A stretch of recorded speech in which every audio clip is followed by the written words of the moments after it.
memanfaatkan privilege-nya gitu teman-teman. Tapi gimana Kak kalau misalkan ya politikus yang kita pilih itu juga hasil dari sistem yang korup juga. Dia nggak punya dana tapi dijanjikan oleh perusahaan kalau misalkan kamu terpilih ya kamu harus bikin kebijakan yang sesuai dengan saya. Betul. Banyak intrik. Iya. Tapi dan partai politik sekarang aku juga ngerasa kayak mereka nggak punya ideologi sama sekali. Iya, nggak jelas. Kayak semuanya pragmatis. Betul. Ada keuntungan saya ambil. Jadi kita nggak tahu mau milih yang mana ini ideologinya. Kita bahasnya sedikit ke politik berarti ya. Nggak apa ya, tapi cuma seberkata lingkungan nggak ada ke politik. Jadi Tonton ngikutin nggak sih politiknya Thailand kemarin 2023 yang kemarin itu. Jadi kayak kalau di Thailand tuh ternyata sistem pembiayaan politiknya itu dari donasi warga. Jadi partai politik, jadi kayak di lucunya tuh di minimarket mereka tuh kamu mau nggak nyumbang? Kalau kita kan biasanya donasi ke gua apa gitu kan. Mereka nyumbang ke partai politik, pilih partai politik yang nyumbang gitu. Terus kayaknya kalau tapi nggak tahu ya, kita tuh udah pesimis banget sama Indonesia. Cuma ngelihat modelnya Thailand yang ada partai politiknya didanai oleh masyarakat ya, at least mereka lebih tanggung jawab mereka ke masyarakat yang membiayai gitu.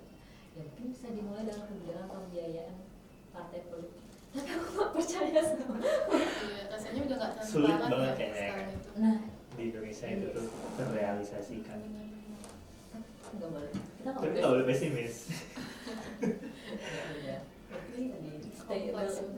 Iya. Sulit menjaga intelektualitas dan integritas di negara ini. Benar. Jadi itu kan di luar kontrol kita ya, maksudnya untuk kita sekarang yang kaum muda yang mungkin kontrolnya masih sedikit, kontrol terbesar kita kan diri kita sendiri ya. Saran yang aku bisa berikan ya yang tadi itu behavior kita untuk lebih suka belajar, lebih suka tahu, lebih pengen tahu, lebih seperti itu. Tapi itu di Minang itu juga keren itu sih menurutku. Kenapa aku merasa kayak orang-orang Minang tuh kreamok kan. Jadi kita tuh nggak suka kalau misalkan ada yang kayak di apa gitu ya, kayak disuruh atau apa mungkin hal seperti itu. Menurutku jiwa rebel kayak itu perlu di Indonesia. Jadi itu good things ya. Good things for some reason itu kayak hal yang baik di perpolitikan Indonesia. Ya kalau main politik kompleks banget ya jujur, dan tapi emang penting karena semua hal yang terjadi di hidup kita tuh based on politik juga. Nggak mungkin kita nggak ngomongnya ke politik. Benar-benar, dan masuk juga ke lingkungan tadi sebenarnya. Ya kayak keputusan lingkungan bergantung sama keputusan politik. Benar, kan regulasi juga jatuhnya dari pemerintah. Ya, benar. Ya sih kayak aduh ikutan capek. Orang cuma ngedengerin doang ya. Jadi gitu guys, dan pendidikan ya itulah. Jadi kayak essence edukasi itu sendiri kayak aku suka sih waktu Kak Fitri bilang gitu, karena kadang nggak kadang sih, tapi pada praktiknya edukasi sekarang tuh lebih jadi kayak tools. Yang penting ya gue belajar kuliah biar dapat kerja buat ini. Jadi kayak cara berpikirnya itu esensi pendidikannya cukup untuk ini aja ya. Itu yang terjadi di sistem Indonesia kan. Menurutku kayak esensi sebenarnya dari perkuliahan itu adalah ya kebebasan, freedom of speech, kebebasan berpikir, bukan malah kita tuh dibentuk buat jadi kerja. Tapi itu tuntutan ekonomi juga, tuntutan beban sosial, nggak bisa denial juga. Dan memang seperti itu sistemnya. Jadi ya kalau pengen dapat duit ya habis itu kan kerja. Harus kerja. Padahal sebenarnya esensi dari perkuliahan menurutku pembelajaran adalah jadi orang yang lebih merdeka. Dengan kerja pun sebenarnya kita juga punya impact ke ekonomi, dan teman-teman juga mungkin bisa, iya kita bisa aja kan dengan kita kerja. Mungkin kita nggak punya waktu untuk melakukan konservasi atau hal lain, tapi tetap ngasih dukungan atau ngasih donasi donatur ke lembaga-lembaga terkait yang emang fokus di itu juga bisa jadi salah satu cara gitu. Iya benar. Oke.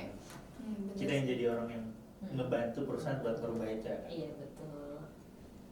Tapi bagusnya ya semenjak ini nggak tahu ini blessing in disguise kayaknya, hikmah dari ini tuh makin banyak orang-orang yang aware sama harus dihantam dulu. Benar, harus dihantam Harus dulu. digalodoin dulu. Nah, iya, semakin banyak yang nyari tahu tentang konservasi, semakin Iya. banyak nyari tentang NGO yang terkait lingkungan itu udah wah ini titik balik ya Iya. kan, walaupun agak terlambat ya Iya, karena harus. ada siklon Iya. itu pun juga akibat dari kenaikan suhu kan, tapi ya Tapi mungkin tinggal tunggu waktu aja ya sampai apa ya, Apa nih? boomnya meletus gitu kan. Karena Jadi ini berbahaya bukan kan. boomnya ya, Bang?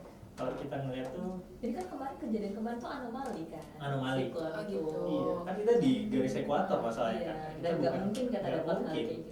Nggak mungkin. Iya, jadi bencana kita kemarin itu teman-teman itu tuh sebenarnya nggak akan dialami oleh negara-negara tropis yang tinggal yang ada di garis khatulistiwa. Iya. Itu terjadi karena kita Climate udah change, kenaikan suhunya itu udah 1,5 Celsius. Celsius. Itu PR kita semua ya, karena climate change itu bukan cuma anak lingkungan yang harus tahu, tapi semuanya. ekonomi. Yang Karena kita hidup nggak di bisa bumi. gerak sendiri. Iya, yang semuanya gerak Iya. hidup di bumi. Gitu. Karena kan itu sebenarnya bentuk bumi regenerasi kan. Iya. Ya, yang bahaya sebenarnya juga ya bukan kita nyelamatin bumi tapi kita nyelamatin diri sendiri juga kan. Benar-benar.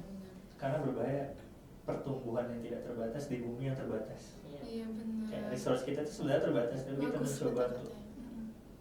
tumbuh Sebenarnya tidak itu terbatas. cukup untuk Iya, cukup. orang-orang tapi tidak cukup untuk orang-orang yang tadi. Iya, rakus itu tadi. Yang Benar. menggeruk-geruk itu ya. Tapi secara nggak sadar mungkin aku pun pernah join di dalam pengkerukan itu. Yang dari perusahaan kertas. Manufacturing pulp and Iya, paper benar, industry. benar. Tapi Pulp itu kan kan itu. industri. Nah itu. Ada. Sini ada jelaskan. Ada. Jadi hutan itu banyak tipenya, ada dua secara umum, ada hutan homogen, ada hutan heterogen. Nah, alhamdulillahnya perusahaan yang kemarin itu di hutan yang heterogen, ngambil supply-nya. Jadi kalau teman-teman lihat di tisu atau dimanapun produk kertas ataupun dari yang kayu itu ada namanya labeling. Labeling itu ada yang kalau teman-teman lihat ada yang FSC, ada yang PFC. Nah itulah yang membedakan hutannya di heterogen atau homogen dan bagaimana proses pengelolaan hutannya, apakah dia berdampak untuk masyarakat yang ada di sekitar hutan, terus apakah dia dikelola dengan baik dan apakah dia berdampak pada lingkungan atau tidak. Kurang lebih seperti itu kalau untuk hutan. Gitu. Tapi kalau untuk sawit nggak tahu lagi, tanya ke Aduh. Pak Prabowo. Aduh. Soalnya saya tuh nggak bisa dijadiin kertas ya. Nggak bisa. Nggak bisa. Daunnya pun nggak tahu bisa nyerap karbon Aduh. apa enggak. Aduh, offside. Tapi penasaran dikit, Bang. Hutan heterogen itu apa? Kalau hutan homogen itu hutannya Pak maksudnya Aduh. hutannya kawasan industri. Jadi hutannya cuma satu tipe aja. Dan memang pohonnya itu buat dikonsumsi, misalnya kayak eukaliptus dalam 1000 hektar misalnya ya, eukaliptus aja semuanya. Tapi kalau hutan heterogen itu ya banyak tipe pohon. Jadi ekosistemnya ada di situ. Biodiversitas kayak Biodiversity, iya, betul. Sebenarnya yang nggak boleh diganggu itu adalah hutan heterogen itu. Iya, Oh betul. gitu. Karena kan akarnya itu saling Menyatu menyatu satu sama lain dan Mengikat. beda-beda kan. Menarik, menarik. gitu. Jadi udah bahas climate change tadi, siapa tadi yang masukin? Yes. Jadi bahas climate change ya. Jadi itu gimana sih ngelihatnya? Jadi bencana kemarin ada hubungannya sama climate change. Climate change sendiri di dunia itu Hubungannya yang tadi ya, kayak kayak gimana ya? Kita kan nggak terlalu baru ngerasa ya. Tapi itu benar-benar real happen nggak sih? Benar-benar real impactful nggak sih gitu? Karena orang guys. banyak Karena nggak kita kayak tahu bingung. sebenarnya kita sudah ada di Iya, zona iya. itu. Kayak kesannya kayak clickbait doang gitu. Iya. Padahal it's a real happen kan. Sebenarnya itu climate dari change tahun itu. 2020 itu sebenarnya waktu kita itu udah habis sebenarnya. Jadi gini. Udah telat. Udah telat. Jadi Jadi udah telat. bumi itu sebenarnya punya masa regenerasi itu Iya. 1,5 tahun untuk ngeregenerasi itu. Maksudnya gini, kayak umur handphone nih, baterai kita itu tahannya 1,5 tahun nih, terus ada regenerasi lagi 1,5 tahun lagi. Tapi kita pakai terus, jadinya tuh harusnya bisa tahan 1,5 tahun, jadi tahan cuma 6 bulan. 6 bulan, dan itu makin lama makin rusak kan. Itu yang terjadi ke climate change itu tadi. Iya. Makin lama dia makin panas ya, bisa sehari bisa aja meledak dan ataupun kayak ya dinosaurus kemarin kan tiba-tiba semuanya terjadi gitu. Nah seperti itu sebenarnya bumi climate change itu guys. Jadi kan kita nih manusia itu punya footprint ya. Jejak. karbon kita nafas itu ada jejak karbonnya, dan itu sebenarnya sustainability itu tadi juga gimana ngebatasin dari jejak karbon tadi itu untuk bisa membantu bumi meregenerasi sesuai dengan waktunya. Seru sih belajar ilmu climate change itu. Ilmu bumi. Ilmu bumi. Seru banget teman-teman. Jadi kan teknik harus belajar. Ada kan? Belum ada. Oh, Kita belum. belum ada yang Oh berarti lebih ke ini ya, lebih ke teknis iya, banget, teknis banget. technical. Dan ya kan PR kita buat ngejaga gimana kenaikan Hmm. suhu bumi itu nggak lebih dari 2 derajat Celcius. Iya, sekarang udah 1,5. Sekarang udah 1,5 nih. Ini PR nih. Kalau kita nggak shifting, kalau sampai di atas itu ya ada kemungkinan biodiversity-nya banyak yang meninggal. Banyak, Bahkan iya. bukan cuma biodiversity, human pun bahkan banyak yang meninggal. Karena gimana ya, kenaikan suhu itu nggak kerasa ya kan? Iya. Dalam mungkin 0,00 sekian nggak kerasa, tapi kita ngerasain dampaknya. Dampaknya tuh. Ini siklon itu salah satu. Siklon itu salah satu kenapa akhirnya si Iya. siklon itu muncul ke daerah Iya. tropis. Karena itu anomali yang nggak Anomali. mungkin, yang seharusnya nggak mungkin. Karena laut, kalau katanya itu laut yang di Indonesia itu memanas, jadi kayak airnya itu menguap, Iya. itu yang membentuk siklonnya. Ketemu air dingin. Iya, itu anak BMKG mungkin yang lebih paham. Yes, meteorologi. Meteorologi. Betul. Gitu. Dan- Tapi banyak sih dampaknya. Dan- Climate change banyak banget dampaknya. Kita di negara yang 2 season mungkin nggak terlalu terasa, baru kerasa ke-trigger karena hal-hal Kemarin. ini, kemarin hujan yang kayak Tapi itu pun karena kayak gelondong. kayak gelondongan, orang nggak Kalau si kayaknya siklon kemarin nggak ada kayunya, sudah kayaknya nggak saya begitu. Siklon apa sih? Siklon apa sih? Iya benar. Tapi di negara yang 4 musim itu jauh lebih kerasa, makanya ya mereka yang lebih aware Iya. duluan, mereka yang lebih cepat shifting ke arah yang lebih renewable gitu. Nah itu opportunity buat negara-negara maju karena orang udah shifting semua arah ke situ ya, jadi mereka juga One step ahead gitu. one step ahead. Dan siapa yang menguasai ilmu masa depan itu yang mereka akan menguasai ekonomi, contohnya kayak Cina, Benar-benar. BYD, Kita electric kayak vehicles, obrolan warung banget. solar panel. Bener. Agak kemana-mana ya. Kayak baru tagging deh. Boleh nanti ya editor diganti ini. Obrolan tuh obrolan abang-abang alumni Iya. banget. Tapi ini Abang-abang alumni. ngalir banget, menarik karena emang semua hal related gitu Dan loh climate rasanya change kan. itu nggak bisa diselesaikan dengan satu bidang ilmu, jadi Benar, harus iya. tetap kita kolaborasi dan terutama para pembuat kebijakan tolonglah mendengar. Kalau nggak didengar ya sama aja kan, nggak pembisiknya udah bisikin yang Abisnya benar, yang denger bisa jadi, Prabowo dengerin. bisa jadi. Kita kan nggak tahu ya tiba-tiba, Katanya udah iya, gitu kids. bisa jadi. Aduh, Nah, aduh, berdoa ya semoga ini. Berdoa aja pokoknya. Aduh, tapi aku jadi ngomong sedikit bentar ya. Suka bahasan Seru. Iya, seru banget bahasannya. One change. Tapi aku mau masukin dikit kan, kita sama-sama nggak harus teknik konten bidang lingkungan gitu kan ya, apa kayak kita tuh harusnya ngeliat climate change ini gimana Aku specifically. urgent, Iya. menurutku urgent. Hmm. Dan aku merasa Sumatera itu gapnya besar dengan gap knowledge-nya ya. Berjauh besar sekali dengan orang yang ada di kuliah atau perkuliahan yang ada di Jawa, karena mereka terpapar itu. Aku merasa seperti itu. Jadi gap edukasi tentang climate change di Sumatera itu masih minim sekali. Padahal semua sumber itu dari kita yang berdampak ke climate change, atau bahkan kita yang bisa menjadi penyelamat untuk orang-orang yang di Jawa. Karena climate change ini nggak bisa kita ngomong Sumatera doang yang kena, enggak. Kalau Sumatera pohonnya diambil ya dampaknya bisa nyampe ke Brazil.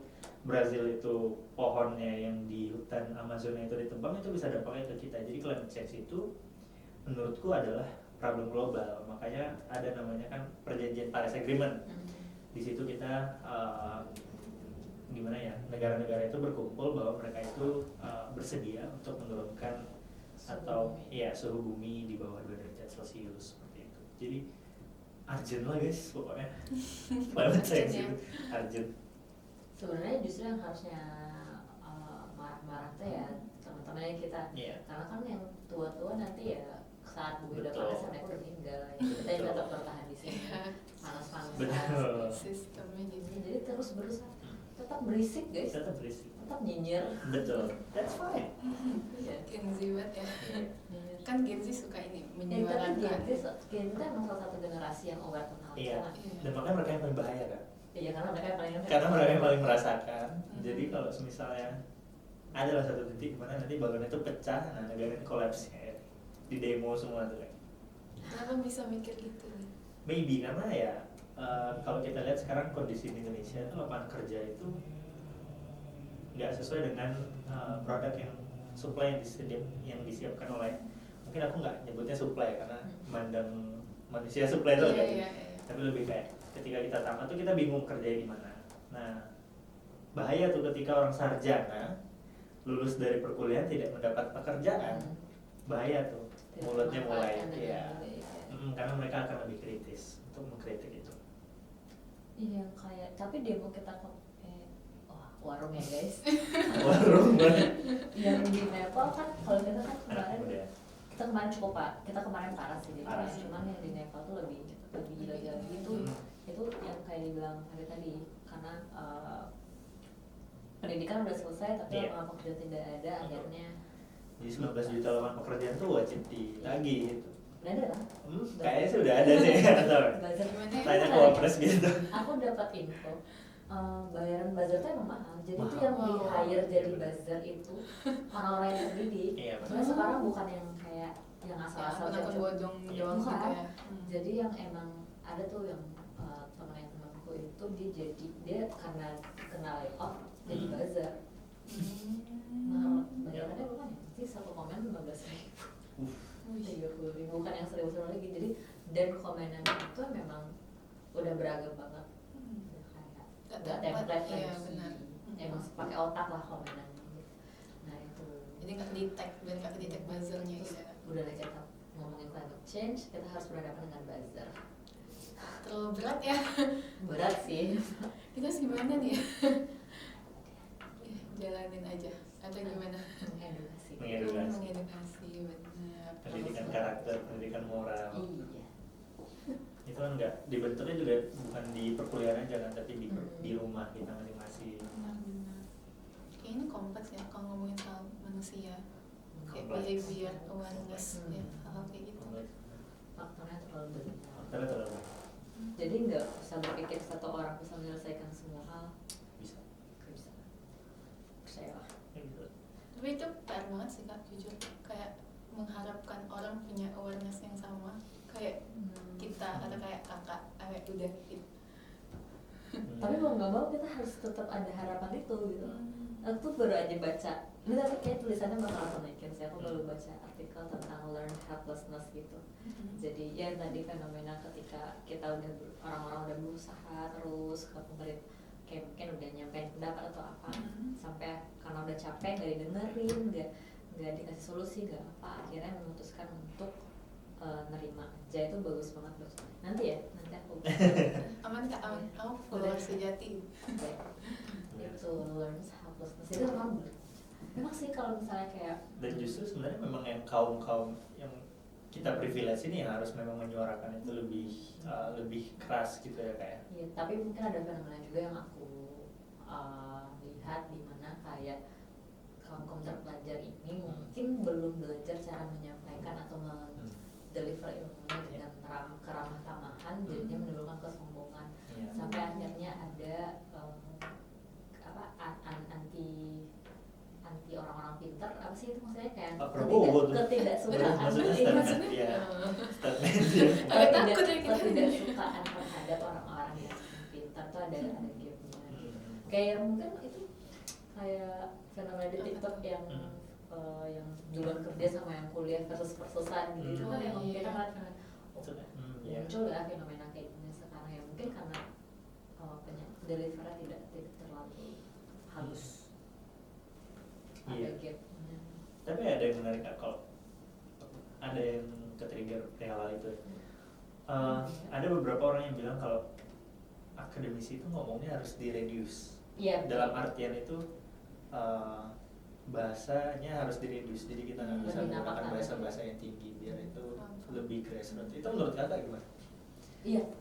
Apakah Oh, kita harus oke. mereduksi intelektualitas kita biar Ah. dia bisa dipahami oleh semua orang, atau kita nge-push orang tersebut buat Paham. mereka paham dan mereka mencari tahu? Justru kalau dilihat dari tahapan belajar, Mhm. yang paling susah itu justru menyederhanakan bahasa. Setuju.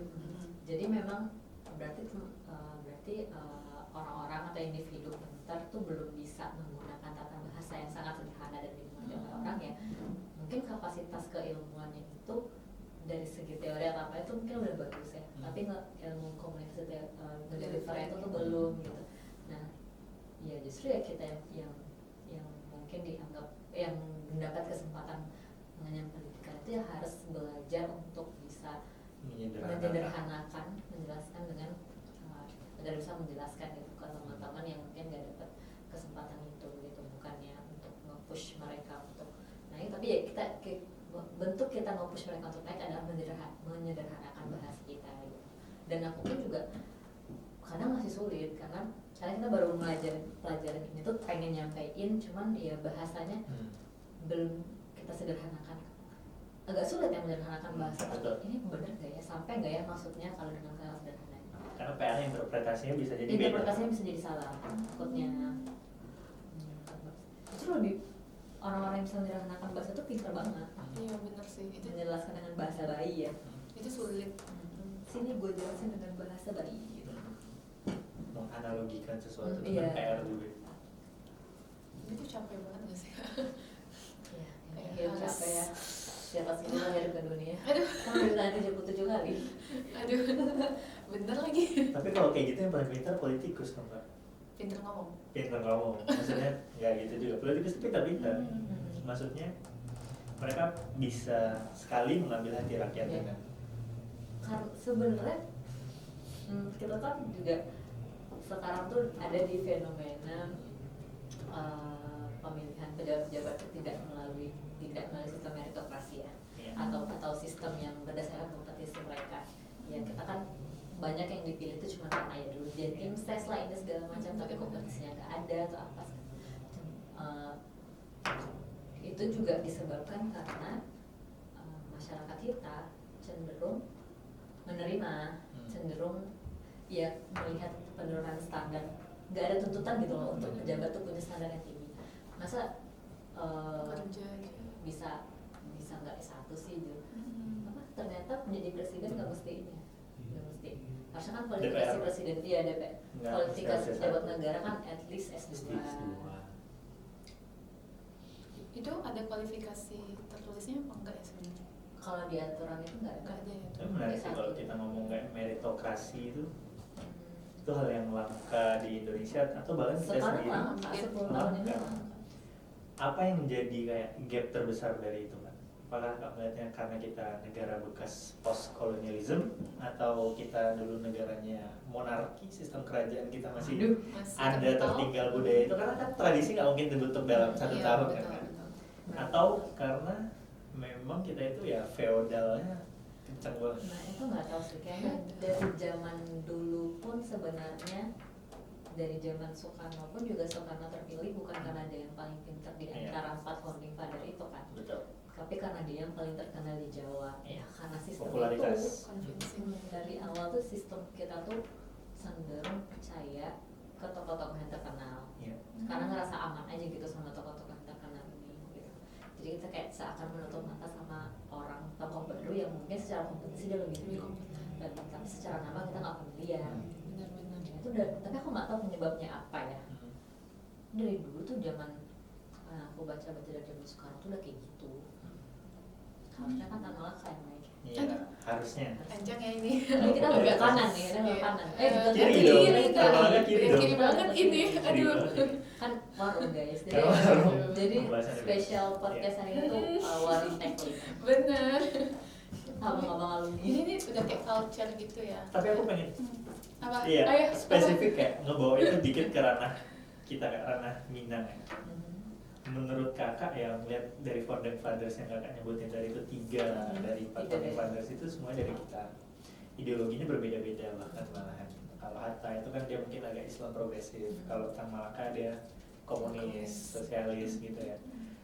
Dan kakak ngeliat itu gimana di anak-anak muda yang ada di ranah Minang sekarang? Spesifik Ranah Minang.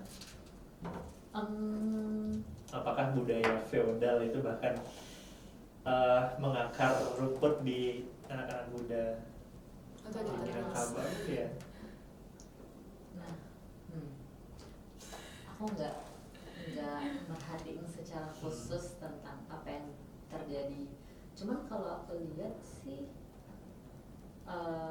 dari data ini ya, maksudnya indeks tingkat pendidikan Sumbar juga masih 3 teratas, jadi menurutku sepertinya kita masih ini sih, maksudnya masih anak-anak muda masih antusias untuk belajar gitu. Cuma kalau misalnya secara real atau gimana hasil dari penerapan pola belajarnya tadi, aku nggak terlalu merhatikan gimana. Atau kalau dari Tiara? Aduh. Memandang apa yang Maksudnya di lingkup kecil Tiara, kayak mungkin organisasi. Iya, gap itu sama lumayan jauh kan, 10 tahun lagi. Iya, benar. Jadi aku iya. sih terutama. Maksudnya aku kan gen milenial terakhir, jadi itu Milenial akhir-akhir ya kayak. iya benar. Akhir banget aku. Akhir banget ya? apa ya, aku ngeliatnya Iya, teman-teman sekarang. teman-teman Iya, sekarang benar. ya, tapi teman-teman sekarang itu aku spesifik ke Gen Z gitu ya, dari yang kayak relevan ke aku, sangat kritis ya, which is itu bagus kan. Bubble Tiara. Maksudnya Oh ya, kayak lingkungan aku ya spesifikly. Tapi aku lihat kayak apalagi dengan sosial media yang sekarang kan, kita bisa ngelihat kayak mana orang yang kayak sangat banyak hal yang mereka aware, kayak cepat gimana ya, melihat grup sesuatu gitu, kayak banyak hal itu yang menurut aku itu bagus kan. Makanya kita kayak sering dilihat nyinyir atau something like that. Tapi itu kan bagian dari apa ya, pola pikir dan berarti pendidikan kan, balik lagi ke situ. Which is itu good sih menurut aku. Atau kita sebenarnya recruit system aja, kalau misalnya kita punya kuasa ya kita bakal jadi Iya, sedikit itu feodal. agak ini sih. Gitu juga. Who Ya, knows ya. ya who knows, mungkin kita sekarang kritis ke pemerintah, tapi di organisasi kita kita sendiri sampai kita 4 jam. Pengennya yang gitu ya kak. di organisasi kita sendiri kita nerapin sistem-sistem yang bahkan merusak. Iya. Kita nggak tahu idealisme kita bisa bertahan ketika kita yang masuk sistem itu. Betul. Lumayan tricky sih. Iya Lumayan sih, tricky, lumayan tricky. benar. Bisa jadi kita ngaku-ngaku sekarang idealis ya karena Hmm. belum ditawarin aja. Betul. Kalau udah ditawarin juga Iya. nggak tahu deh gue atau enggak. Tapi jangan ya teman-teman. Tapi faktornya banyak. Atau bahkan anak mahasiswa sekarang ya mereka kritis ke pemerintah, mereka kritis, tapi di organisasi sendiri mereka yang membungkam. Hmm. Mereka mengecilkan skop itu, mereka menahan pikiran untuk tumbuh kayak gitu. Banyak kan di Banyak ya? univ-univ kayak gitu. Benar. Mungkin aktifnya di bidang lain. Iya mungkin ya. Nggak terlalu mau di. Benar. Iya. Dan itu kayak culture, kayak sifat yang kayak kebawa sendiri gitu, dan jadi culture. Iya. Tuh. Terus pernah dialami semua orang. In the konteks apa ini ya? Aduh, bener sih, menarik ya. Kayak banyak hal yang gak tahu ya. Aku jadi Karena menurutku ya seharusnya feodalis itu tidak ada di ranah akademik. kenapa? Atau nggak spesifik feodalis itu, tapi mungkin lebih ke arah perpeloncoan. Perpeloncoan itu tidak seharusnya ada di ranah akademik. Tapi perpeloncoan itu perlu di ranah yang semi militer atau militer, karena di situ ketika orang sama-sama di ospek atau apa itu akan menimbulkan rasa kayak saling solidaritas. Iya, Itu emang benar. perlu. Jadi kalau misalkan ada bahaya ya saya rela mati untuk teman saya. Tapi ketika itu ada di ranah akademik menurutku bahaya, karena itu justru bahayanya ya bisa kita lihat di sistem yang sekarang ada di Indonesia mungkin. Benar. Tapi Ketika kita ada di top level elit ya kita akan narik orang yang mana nih teman gue dulu. Jadi sistem meritokrasinya secara nggak sadar hilang di nggak situ. jalan. Iya, benar. Mohon maaf tapi kalau misalkan ada satu elit yang TB atau misalkan UNAN ya pasti bawah Itu aja terus. rentan Ke bawah. akan memilih salah satu dari alma mater mereka. Karena sense of solidaritas Sense of tadi solidaritas ya. itu tadi. Benar. Ya itu, tapi bahasanya itu dibungkus gitu loh, udah kalau di akademik ya. Mereka nggak akan menganggap itu perpeloncoan, walaupun kita kayak bungkusnya itu sendiri. Iya. Iya, gimana? Nah itu PR di Kita karena semua. tradisi kan nggak tadi ya nggak mungkin Nggak budaya hilang. itu kan nggak bisa terbentuk dalam 1 tahun, dan kita juga nggak bisa nilai suatu hal itu hitam dan putih, pasti ada ranah abu-abunya, Iya. ada bagusnya ada enggaknya juga, tapi seharusnya itu nggak ada di ranah akademisi karena itu menghambat orang untuk speech ya, Iya. karena Free will-nya juga. free will juga itu tadi, dan menghambat pola pikir yang kritis tadi. Karena seharusnya di perkuliahan kita dibentuk untuk bisa berargumen, bisa beradu pikiran kan. Tapi malah di situ kita dibungkam. Benar. Kalian kritis ke pemerintah tapi kalian membungkam teman kalian. Junior kalian sendiri. Aku nggak tahu kalau itu jarang nyebutin An example, ya. Well, gitu. tapi ini sih kayak zaman kan udah berkembang juga ya. Jadi ada harapan mungkin kayak people change, behavior change, pola pikir juga change gitu kan, dan hal kayak gini mungkin pelan-pelan bisa shifting nggak sih harapannya, ya kan Kak?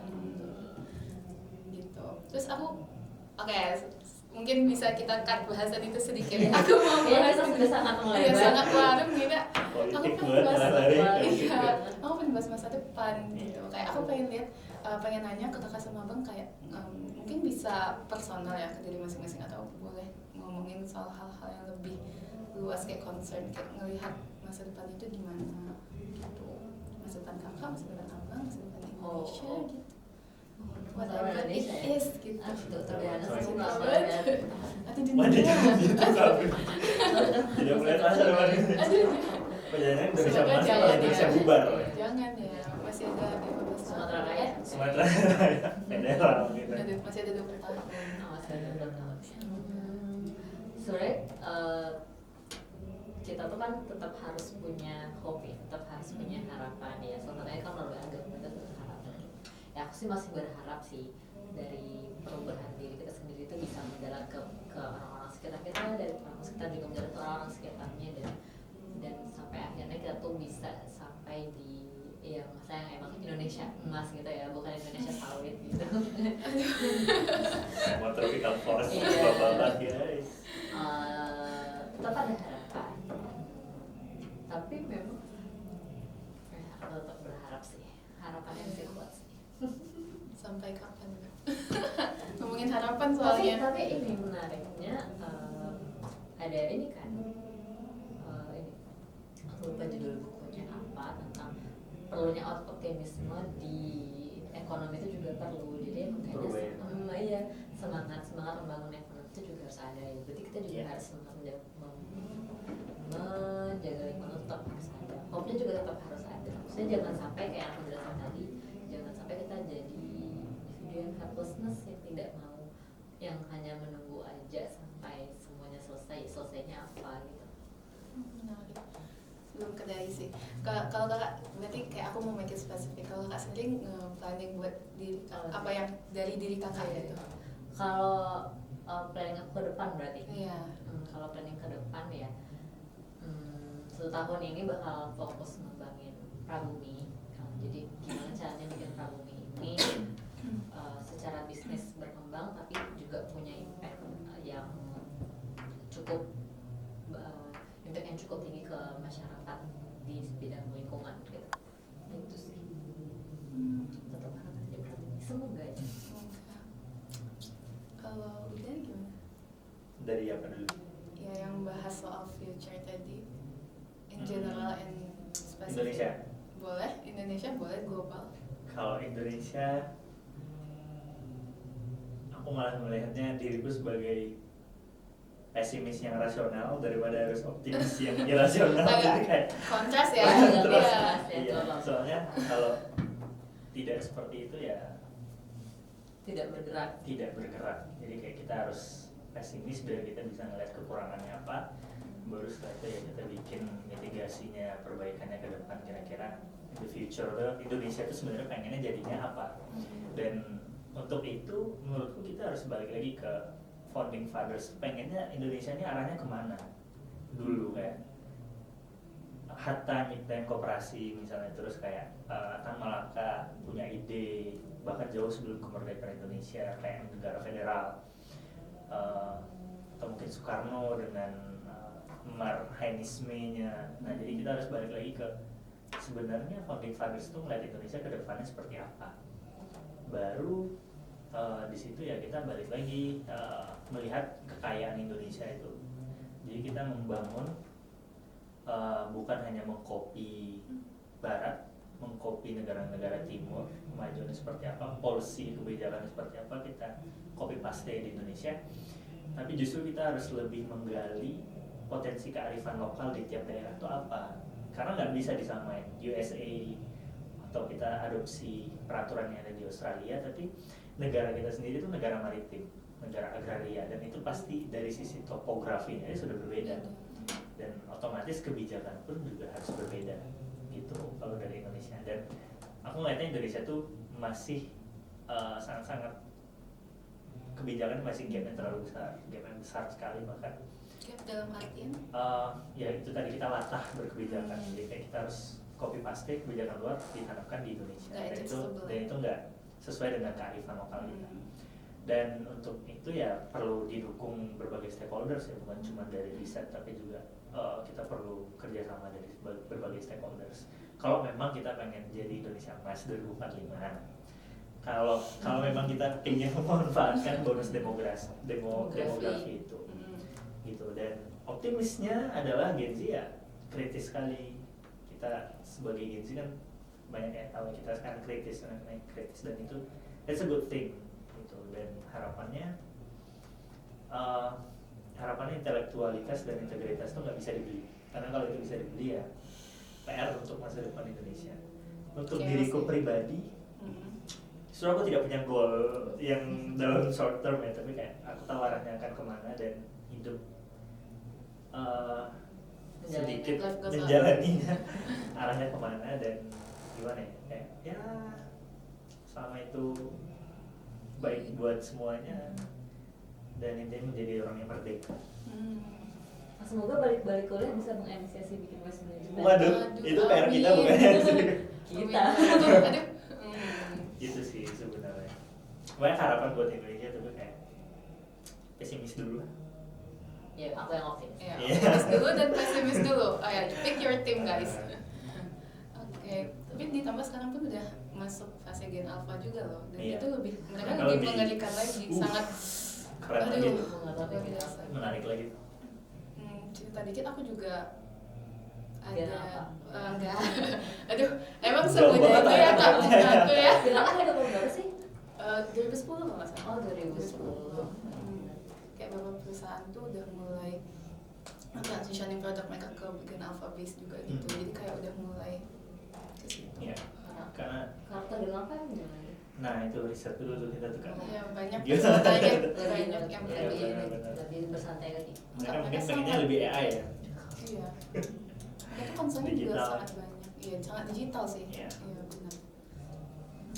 Ya itu kan evolusi industri juga ya. Aduh, bahas balik lagi nih kita. Marung. Oke, mungkin udah future ya. Aku pengen, karena udah sejam ya, udah ya. Lebih tadi.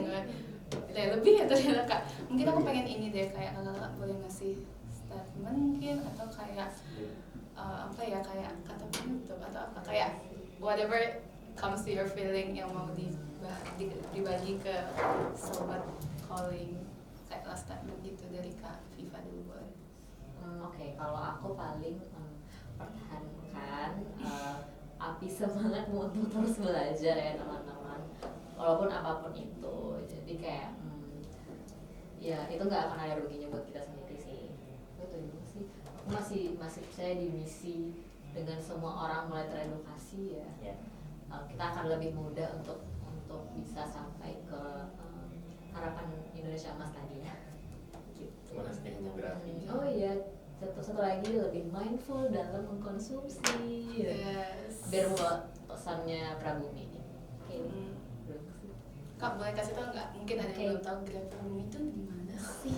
Kita balik ke di mana? Sedikit aja ya. Kayak jadi Gerai Prabumi itu lokasinya ada di Jalan Hang Tuah nomor 207. Jadi buat teman-teman yang pengen nambah skill baru atau pengen nyobain hobi baru, itu bisa datang ke Prabumi ataupun join klub kita. Kita ada klub namanya Prabumi Wellness Club. Di situ itu banyak banget kegiatannya yang mungkin teman-teman bisa ikutin. Instagramnya ada di @gerayan. Iya, ntar pop up. Ya pop up tolong editor ya. Jangan lupa mampir ya teman-teman. Oh ya, kalau dari udah gimana ada? Apa ini? Ya, Apa statement yang tadi tadi. ya? Last statement apa ya? Apa aja? Tetap pesimis. Mungkin apa ya? Sayang sekali rasanya kalau melihat betapa orang Minang tuh sangat-sangat berkontribusi untuk Indonesia, tapi sekarang itu terkesan agak didegradasikan narasinya. Dan sayang sekali kalau para pemikir bangsa itu seharusnya lahir lagi dari sini gitu. Jadi kayak kalau bisa ya kita lebih membantu lagi Indonesia, tapi ya tetap dengan cara Minang ways-nya. Nggak tahu itu gimana ya, tapi kayak aku ngerasa orang Minang tuh ada sifat yang bikin kita itu Upper hand unit. yes, upper hand unik dan kritis dirinya.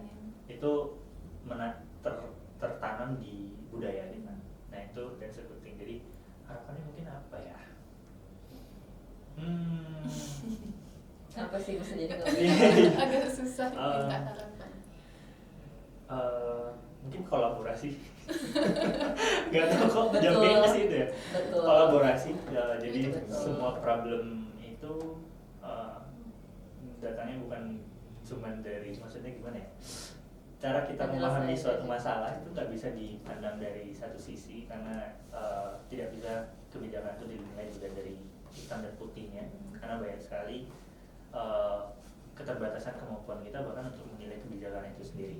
Nah mungkin perbanyak kolaborasi, perbanyak diskusi dengan orang dari latar belakang disiplin ilmu yang berbeda, sehingga nanti kita tahu arahnya itu akan kemana, jawabannya, solusinya seperti apa. Dan ke depan pasti akan problemnya lagi pasti akan ada, karena human nature ya, problem ada, solve problem, another problem. Sama kayak yang kita kerjakan sekarang di bidang lingkungan atau untuk bumi kita, shifting ke EV, shifting ke renewable energy, tentu problemnya ke depan pasti akan ada. PR-nya ada mungkin gimana sampah dari EV-nya yang itu kan dari B3 misalnya, itu gimana cara ngolahnya. Jadi siklusnya akan seperti itu ya, tinggal kita fokus menyelesaikan problem yang ada di depan mata. Mungkin seperti itu. Oke. Cukup panjang untuk orang yang pesimis ya. Iya benar. Berarti dalam hati nurani masih ada Ada optimis gitu. Optimis aja berarti pesimis. Iya. Sebenarnya ada optimisme. Benar-benar ada apinya ya.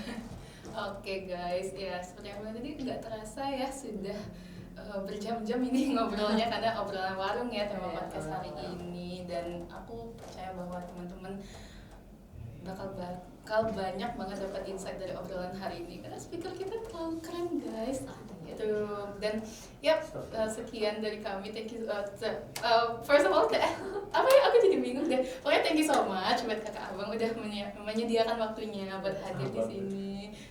Udah ya aku agak bingung ya dari tadi ngomongnya. Kalau itu udah. Iya, jadi kayak kakak abang, kakak udah, aduh agak bingung ya, pokoknya gitu. Thank you so much kakak dan udah sudah menyempatkan waktunya hadir di sini dan membagikan insight-insight yang sangat positif dan menarik, dan semoga teman-teman juga teredukasi dengan baik ya, dan semua mendapatkan manfaat dari podcast hari ini. Ya sekian dari kami, aku Tiara Rinelva, pamit undur diri, sampai jumpa di podcast berikutnya, bye bye.